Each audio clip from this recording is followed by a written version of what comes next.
Jacqueline Msongozi ajiandae. Nakushukuru sana Mheshimiwa Mwenyekiti kwa kunipa nafasi na mimi kuchangia katika hotuba hii ya bajeti kuu ya mwaka 2025-26. Mheshimiwa Mwenyekiti, kwanza nianze kwa kuwapongeza sana mawaziri wote wawili. Bajeti hii ni bajeti ya Watanzania. Bajeti hii imelenga kugusa maeneo ya msingi kabisa ambayo ni maisha ya kawaida ya Mtanzania. Lakini kwa namna ya pekee nitumie fursa hii kumpongeza sana Daktari Samia Suluhu Hassan kwa namna ambayo amekuwa akiendesha nchi yetu tangu aliposhika usukani mpaka sasa. Mheshimiwa Mwenyekiti, naomba nitumie pia fursa hii kwa sababu najua hii inaweza kuwa ndiyo hotuba yangu ya mwisho kwa bunge hili la mwaka 2020-25 kukishukuru sana chama changu cha Mapinduzi kwa kunipa nafasi, binti mdogo niliyekuwa na umri wa miaka 24, kutokea familia ya kawaida kabisa kuja kuwawakilisha vijana wenzangu na kuzungumza sauti yangu ikasikiwa na Watanzania. Hiyo kwangu imekuwa ni heshima kubwa, si kwangu tu, kwa familia yangu, lakini kwa vijana wote wa Kitanzania. Imekuwa ni imani kuwa Chama cha Mapinduzi ni cha wote, yeyote anayetaka fursa ndani ya Chama cha Mapinduzi, fursa hiyo inapatikana. Mheshimiwa Mwenyekiti, pia nitumie fursa hii kushukuru sana uongozi wangu wa Umoja wa Vijana wa Chama cha Mapinduzi. Mwenyekiti wangu Mohamed Ali Kawaida, makamu mwenyekiti Rehema Sombi, lakini katibu mkuu wetu Joket Aban Mwegelo, kwa ushirikiano mkubwa wao pamoja na viongozi wote, wenye viti, makatibu wa mikoa na wilaya zote, kwa ushirikiano mkubwa ambao tumekuwa tukifanya kazi pamoja kuhakikisha ajenda za vijana zinasukuma. Mheshimiwa Mwenyekiti, nilipongeza na kulishukuru sana bunge hili tukufu, lakini mahususi kabisa spika wetu wa bunge Daktari Tulia Ackson kwa kunipa nafasi kwenda kuwakilisha katika bunge la Afrika, bunge la kimataifa. Binti mdogo lakini sauti imesikika kupitia bunge hilo ndani ya bunge la Afrika. Mheshimiwa Mwenyekiti, sisi vijana wamezungumza hapa wabunge wengi wa majimbo kwamba inawezekana wao majimbo yao yamependelewa zaidi na Daktari Samia Suluhu Hassan, lakini mimi nasimama hapa kusema ninahisi sisi vijana tumependelewa zaidi na Daktari Samia Suluhu Hassan kwa kipindi hiki cha miaka 4 ambayo amekuwa madarakani. Mheshimiwa Mwenyekiti, tumekuwa tukipiga kelele za muda mrefu juu ya matatizo na changamoto zinazokumba kundi hili mahususi kabisa la vijana, lakini tumepata majibu na matokeo makubwa chini ya uongozi shupavu wa Daktari Samia Suluhu Hassan.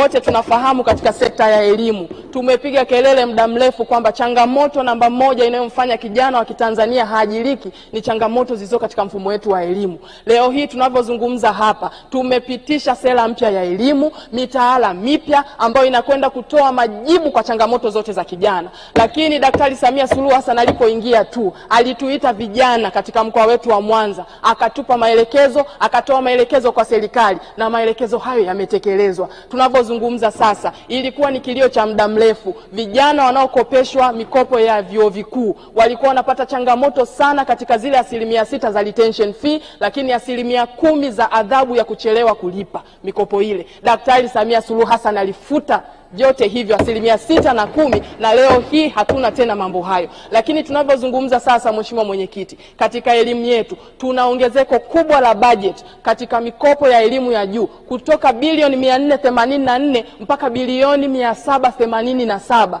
na hiyo imeongeza udairi mkubwa sana wa vijana wanaokwenda kusoma katika vyuo vikuu. Lakini hajaongeza tu fedha, lakini ameongeza pia wigo wa vyuo ambavyo vitapokea mikopo, kuingiza pia vyuo vya elimu ya kati ambavyo vinatoa zile fani za kipaumbele, hasa fani za sayansi. Na katika kuongeza tu wigo huo, zaidi ya vijana 7800 wamenufaika na mikopo hiyo. Mheshimiwa Mwenyekiti, tunapozungumza sasa, wigo wa elimu bure umeongezeka, si tu kuishia kidato cha 4 mpaka kidato cha 6. Maana yake ni kwamba mtoto wa Kitanzania anasoma kuanzia darasa la kwanza mpaka form 6 elimu bure, lakini akiingia chuoni pia anapata mikopo. Na Mheshimiwa Dr. Samia Suluhu Hassan ameongeza bumu kwa wanachuo kwenda mpaka shilingi 10,000 kwa siku, jambo ambalo tumeshukuru na tunaendelea kushukuru. Mheshimiwa Mwenyekiti, tunapozungumza sasa katika elimu yetu ya Tanzania tuna swala linaloitwa Samia Scholarship. Mabinti wa kike ambao wanakwenda kusoma sayansi wanaenda kupewa scholarship ya 100% kwa ajili ya kujiendeleza kielimu. Si hivyo tu, amejenga shule 26 katika mikoa yote ya Tanzania bara, shule za sayansi za watoto wa kike, ili kuendelea kusukuma au kuweka msukumo masomo katika elimu ya sayansi kwa watoto wa kike. Na pia si hajamsahau mtoto wa kiume. Amejenga shule 7 katika kanda zote za watoto wa kiume wanaosoma sayansi ili kuhakikisha maendeleo yanakwenda sambamba kwa watoto wote wa kike na wa kiume. Tuseme nini sisi vijana? Mheshimiwa Mwenyekiti, tunapokuja katika swala la elimu, mimi peke yangu nimesimama hapa kama mwakilishi wa vijana. Sijawahi kuacha kuzungumzia changamoto ya ajira, lakini majibu tumeyapata. Na mimi siwezi kuzungumza sana juu ya mabunge mengine kwa sababu mimi ni mbunge wa kipindi cha kwanza, lakini ninakiri kusema hoja zote nilizosimama kuzungumza ndani ya bunge hili zilizogusa maslahi ya vijana zimepata majibu. Kama hazijapata majibu, zimeanza kufanyiwa kazi na nimeshirikishwa moja kwa moja katika kuanza kufanyiwa kazi kwa hoja hizo. Mheshimiwa Mwenyekiti, tunapozungumza sasa, vijana wenzangu ni mashahidi. Kwa miaka 7 nchi hii ilikuwa hakujatangazwa ajira hata moja. Daktari Samia Suluhu Hassan kaingia, ajira zaidi ya 1045 zimetangazwa na vijana wameingia serikalini. Lakini Mheshimiwa Mwenyekiti, kupitia diplomasia yake ya uchumi, tunapozungumza sasa, zaidi ya vijana 7,000 wamekwisha tafutiwa kazi katika nchi za nje ambazo Daktari Samia Suluhu Hassan amejenga nazo mazingira mazuri ya mahusiano ya kiuchumi.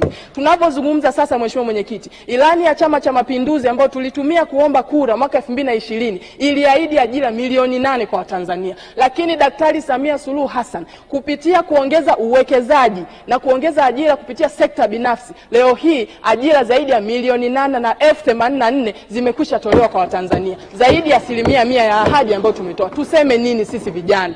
Mheshimiwa Mwenyekiti, kuhusiana na swala zima la uwezeshaji wa vijana kiuchumi, wakati Daktari Samia Suluhu Hassan anaingia madarakani mwaka 2021, mifuko ya uwezeshaji wa wananchi kiuchumi ilikuwa ina fedha kiasi cha bilioni 945 tu. Leo hii tunapozungumza, mifuko hiyo ina fedha kiasi cha trilioni 3.5 kwa ajili ya kuwezesha wananchi kiuchumi. Leo tunapozungumza, Mheshimiwa Mwenyekiti, wote tunafahamu, wabunge wa majimbo, kwamba kulikuwa na changamoto sana ya mikopo ile ya 10%. Mikopo ile ilikuwa inatumika kisiasa na yale makundi ambayo yalikuwa yanatakiwa kupata fedha hizo yalikuwa hayapati inavyostahili. Lakini Daktari Samia Suluhu Hassan ameingia, akaweka utaratibu mzuri na bora ambayo sasa hivi mikopo hiyo inakwenda moja kwa moja kwa watu waliokuwa wanastahili. Lakini si hivyo tu, wakati anaingia na wakati anatoa hotuba yake katika bunge hili, aliahidi wa Tanzania kwamba nitahakikisha mikopo ya Kenya kwenye kilimo inashuka kwa kiwango cha single digit interest rate. Tunavyozungumza leo hii,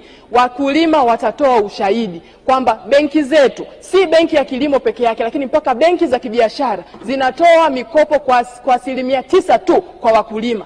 Lakini haijaishia hapo. Tumeanzisha juzi hapa benki ya ushirika ambayo inakwenda kumgusa mkulima moja kwa moja, kumuwezesha katika sehemu ambazo alikuwa hawezi kuingia katika benki za kibiashara. Mheshimiwa Mwenyekiti, tukizungumzia swala la kilimo, sisi vijana, program ya BBT, ajira zaidi ya 211 zimezalishwa, lakini vijana zaidi ya 686 wako mashambani sasa hivi wanaendelea na kazi katika programu hizi. Lakini tukiongelea BBT ugani, tunaongelea zaidi ya vijana 1200 maafisa ugani wako kwenye pamba kwenye mikoa yetu ya kanda ya Ziwa, wanawasaidia wakulima kuongeza uzalishaji katika zao la pamba, na uzalishaji huo umeongezeka, na mwaka huu utakuwa ni mwaka wa kwanza kuwa na uzalishaji wa juu zaidi katika zao la pamba kuliko mwaka mwingine yote. Zote hizo ni juhudi za Daktari Samia Suluhu Hassan. Tunapozungumza sasa mapinduzi katika kilimo ambayo moja kwa moja yanamgusa kijana, Mheshimiwa Mwenyekiti, tunazungumzia ruzuku katika mbolea, ruzuku kwenye mbegu, ruzuku kwenye matrekta. Lakini leo hii bajeti inatuonesha kuna matrekta zaidi ya 10,000 ambayo tunategemea kuyapokea, yatatolewa pia kwa ruzuku. Lakini pia kuna msamaha wa kodi kwenye vifaa mbalimbali kwenye kilimo katika bajeti hii ambayo imewasilishwa kwetu. Yote haya ni mambo ambayo yanakwenda kumgusa kijana moja kwa moja. Mheshimiwa Mwenyekiti, tukizungumzia swala zima la mitandao ya kijamii, tulipiga kelele hapa ndani kwamba tunahitaji, sisi vijana wengi kwa sasa hivi katika dunia hii ya utandawazi tunajiajiri kupitia mitandao ya kijamii. Gharama ya bando, Daktari Samia Suluhu Hassan alisikia na kujibu. Mwaka 2021 wakati anaingia, MB moja ilikuwa inanunuliwa kwa shilingi 25.24. Mpaka leo hii tunavyozungumza, MB moja inanunuliwa kwa shilingi 9.4 tu. Mheshimiwa Mwenyekiti, hilo ni punguzo kubwa sana sana na ni nafuu kubwa sana kwetu sisi vijana. Lakini bila kusahau makundi mahususi kabisa ya vijana. Leo hii tunavyozungumza, bodaboda ni sehemu ambayo vijana wengi sana wanajiajiri. Amesikia kilio chetu na kwa kiwango kikubwa kwa kweli tunashukuru. Wakati anaingia mheshimiwa mwenyekiti tulipiga kelele, faini za bodaboda akashusha kutoka 30,000 mpaka shilingi 10,000. Lakini leo hii bajeti hii iliyowasilishwa hapa ya mwaka 25-26 imekwenda mbali. Tulipiga kelele kwamba vijana wengi wanapata ajali kwa sababu hawakupata mafunzo na hawana leseni. Hawana leseni kwa sababu gharama ya leseni ilikuwa juu. Leo hii Daktari Mwigulu Nchemba amekuja na suluhisho. Badala ya shilingi 70,000 kijana atalipa shilingi 30,000 tu kwa ajili ya kupata leseni yake. Lakini pia wameshusha gharama ya registration ya bodaboda. Badala ya kulipa shilingi 340,000 kijana atalipa shilingi 170,000 tu. Wameshusha pia gharama mheshimiwa mwenyekiti. Kodi ya mapato kwenye pikipiki badala ya 65 sasa hivi kijana halipi, badala ya 120,000 kwenye bajaji halipi. Lakini sambamba na hayo, wakati Daktari Samia Suluhu Hassan anafanya yote haya katika bajeti hii ya mwaka 2025-26 ameonea kilio chetu cha sisi vijana tuliotaka kujiajiri katika sekta binafsi. Ameongeza ushuru katika bidhaa mbalimbali zinazotoka nje kuingia ndani ili kumpa nguvu kijana anayetaka kujiajiri katika viwanda kuweza kujiajiri. Tunaongelea ushuru wa mafuta ya kula umeongezeka yanayotoka nje, tumeongelea ushuru wa sausage, ushuru wa viberiti, ushuru wa bidhaa zote sabuni ambazo kijana wa Kitanzania ana nafasi ya kujiajiri. Kwa sasa hivi amepata nafasi kwa sababu masoko yamelindwa barabara kabisa na Dr. Samia Suluhu Hassan. Tunapozungumza sasa mheshimiwa mwenyekiti, mnyonge mnyongeni haki yake mpeni. Wakati Daktari Samia Suluhu Hassan anafanya hayo, mheshimiwa wakili msomi Kamani, naomba umalizie maana yako mengi ya kuongea kuhusu mheshimiwa Dr. Salim. Mheshimiwa mwenyekiti, wakati Daktari Samia Suluhu Hassan anayafanya mambo hayo machache tu niliyoyasema kati ya mengi kwa vijana, lakini hakuacha ajenda kuu za kitaifa. Ndani ya kipindi cha mheshimiwa rais, leo hii tunaongelea mazoezi makubwa sana yamefanyika. Sensa ya watu na makazi, dira ya maendeleo ya taifa 2050, zoezi la anwani za makazi, miradi mikubwa. Kesho tunakwenda kuzindua daraja letu la JPM mkoani Mwanza. Tunaongelea miradi ya SGR. Tunaongelea kuendesha uchaguzi wa serikali za mitaa kwa fedha zetu za ndani. Na sasa katika uchaguzi huu wa uchaguzi mkuu pia tunakwenda kuendesha kwa fedha zetu za ndani. Maana yake huo ndio uhuru wa kisiasa tunaozungumzia. Lakini baada ya kusema hayo mheshimiwa mwenyekiti, mimi niseme tu kwamba sisi vijana wa Tanzania tunashukuru sana kwa yale aliyofanya Dr. Samia Suluhu Hassan. Tuna imani naye, tutapambana kuhakikisha mwaka huu 2025 kura zinapatikana za kishindo ili yale tuliyoahidi katika ilani ya uchaguzi ya Chama cha Mapinduzi kwa mwaka 2025 na 30 yatekelezwe tena kwa kishindo kama alivyotekeleza sasa. Naunga mkono hoja na Oktoba tunatiki. Asante sana mheshimiwa. Asante sana.